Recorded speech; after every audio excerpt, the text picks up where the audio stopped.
Эмне кылалы, волейбол ойноп кетели? Үйгө эртерээк баш керек болчу. Чын эле. Бир аз ойноп кетпейли бирок. Жүрү анда бир аз ойноп кетебиз. Тине поехала на колесо.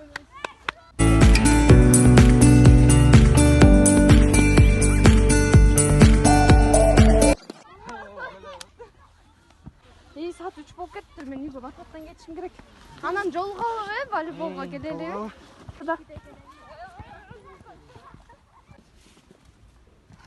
Апа, мен келдим.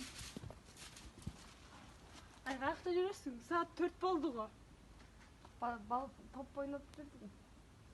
Ай, кыз киши топ ойномок беле. Бас үйгө кир. Спорт кыздарга эмес, качан түшүнөсүң, мен үйдө жалгыз жүрөм. Бактым баа шүкүр.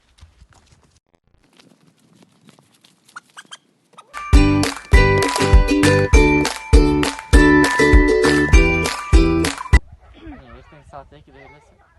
Мен келе албайм го. Бүгүн да үйдөн качып келдим, апам жана урушту.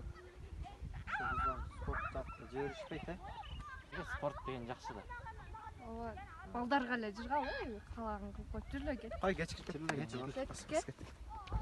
Кыз каякта жүрөсүң? Барба деп айтпадым беле. Эмне укпайсың сен? Апа, сиздин кыялыңыз жок беле? Бул менин кыялым. Биз жакында сборныйга баралы деп атабыз. Биз аяктан эң биринчи местаны алабыз.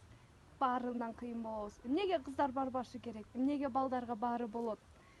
Мен түшүнүп коюңузчу. Мен сиздин жалгыз кызыңызмын го. Эмнеге кызыңыз өзүнүн кыялына